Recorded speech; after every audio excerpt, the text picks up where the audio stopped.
Welcome, welcome, welcome to What the Faction?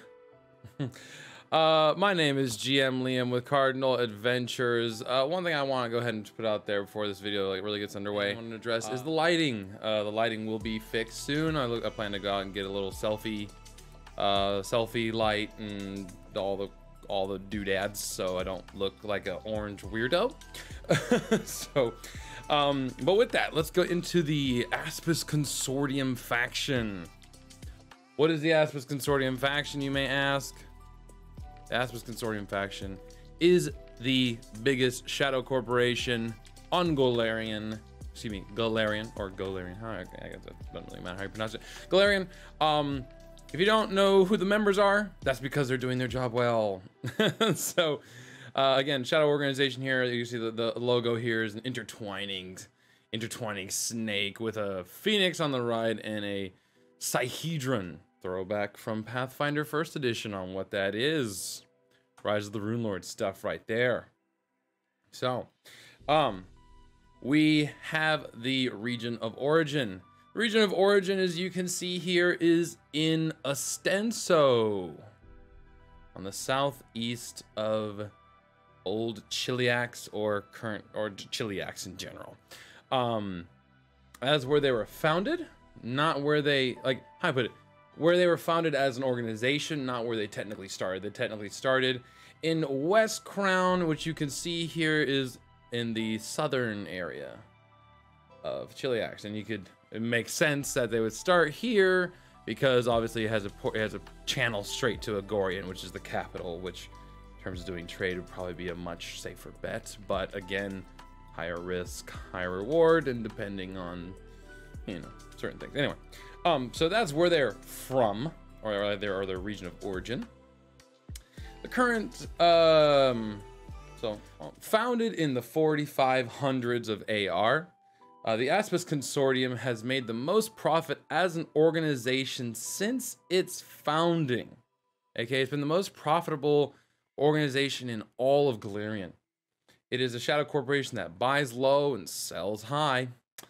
It has been said that the Aspis Consortium has had a hand in starting conflicts between organizations or even countries, and then had a hand in being the major supplier on both sides. Beautiful, but crooked. The Aspis Consortium has been a thorn of the side of all major trading guilds because the worst part about them being a shadow organization is any trading guild that is your competitor could secretly be part of that consortium. So if you were to try and go about finding a way to out them or be rid of them, or any kind of, if you went out of your way to try and remove that competition, that could end up really biting you in the butt. So the good thing is it kind of makes trade as a whole, people are afraid to attack one another's businesses, which is a good thing. But the reason why they won't attack other people's businesses is a bad thing, because people are afraid of that. They're afraid of the Aspis Consortium as a whole. Now, the current state of the Aspis Consortium. Right now, in terms of 2nd edition, the only mention we've had in the entire world guide, in the whole world guide, which again goes over many bases. The only mention they have, sorry for hitting the mic there. The only mention they have is here in the Blood Cove. They mention them one time, and basically all they say about the Aspis Consortium is that they're having a tough time doing operations in the Mwanji Expanse of the Blood Cove, which is, the Blood Cove is essentially, you think of it as the haven for pirates. It's like the neutral haven or the safe haven. I wouldn't even say safe haven because nothing's safe about it. But it's essentially the haven for pirates attempting to infiltrate the Mwanji and all that fun stuff. Essentially, they are having a tough time because there's a lot of other businesses popping up and a lot of other trade going on. And the Aspis Consortium in the past has had a lot of fingers in that illegal trade with piracy and all that fun stuff.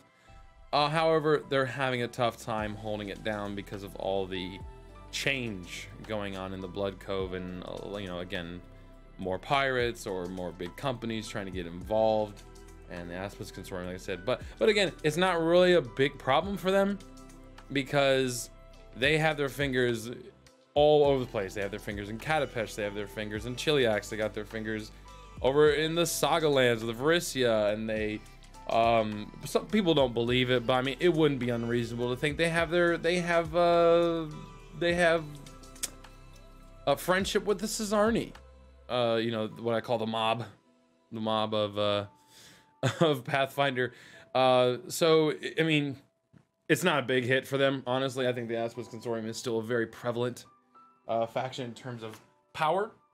I don't think it lost them a lot of grounding by, you know, I mean, whether or not you want to see it as them losing ground in one area. I mean, if I'm all over the place and the only issue I have is a pirate area that brings in, I wouldn't really care. As a faction, I'd probably end up just dropping business. Business is not good for me. I'm leaving. So either way, the for the player section. Now for the players here. Oh, by the way, this is a picture from first edition of an Aspis what Aspis Consortium agent might look like. But as I said before, they don't walk around with their emblems on. They don't have a pendant or anything like that. You're either in and you know, or you don't know. You know, so for the player here, this is really cool for the player who doesn't, or you know, who really wants to capitalize on underworld lore. I feel like it's one. I'm not saying it's a bad lore or that it's an. I'd say it's an undervalued lore more than anything. This is a great faction to say, oh yeah, maybe I'm trying to get in with them, and that's like a long-term thing. By like level 8 or whatever, I want to have an in with the Aspis Consortium, and you work with your GM for that. Or you're already in, and you're an agent of the Aspis Consortium, and you try to pick up deals or work out deals throughout the campaign. You know, because if you think about it too, most campaigns, you're a traveler.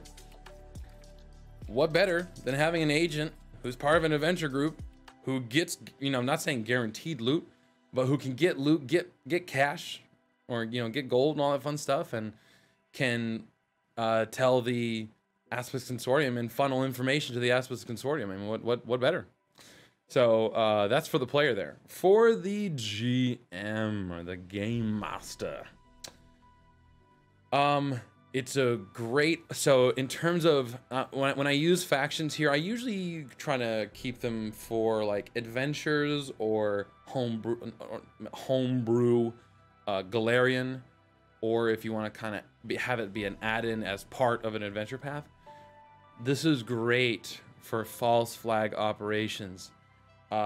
Let's say you go to an area that that's very well established in trade, and the Aspis Consortium could be making it seem like there's a trading guild that is doing dirty, or you know, laundering or smuggling or doing some stuff just so they can get them out of that port, right? Like maybe it's an up and coming business that's doing very well, and they're going to try to shove them out. Maybe one of your players is a sailor or in the trade business somehow, and they're trying to get rid of that company that they're in.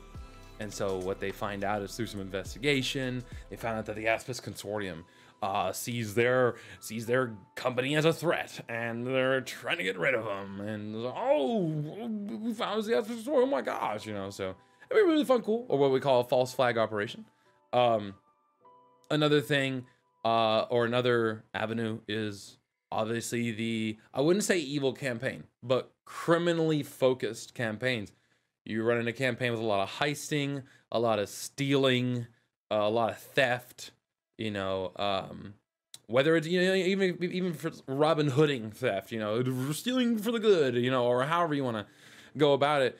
If there's a lot of theft involved, great faction for your characters to be a part of. Hell, you could even make I could actually make a whole campaign out of that, where you are agents or hire-ons from the Aspis Consortium that are, hey, we need you to go steal those supplies and we need you to put them on that boat. Why? Don't ask questions why. You're not being paid to, you're not being paid to ask questions, you're being paid to do stuff. And then again, in terms of the twists and turns, have a blast, GM. So that's what I have for them. And that actually is going to go ahead and conclude the Aspis Consortium What the Faction video. Thanks for sticking around. Be sure to like, comment, subscribe. If you're already subscribed and a cardinal, go ahead and bang that bell with your beak to be updated on whenever something goes live on this channel. Much appreciated. And how to put this? There is a how should I put this? Those who join the Discord, I've already created 2 homebrew classes. One the samurai, one the ninja.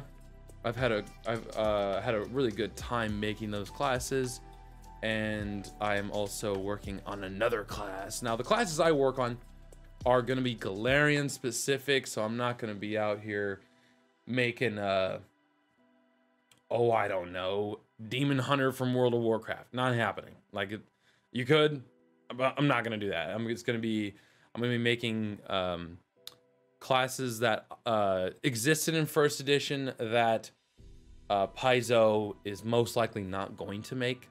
The samurai and the ninja, they have not talked, because TN, I feel like they kind of not necessarily overextended.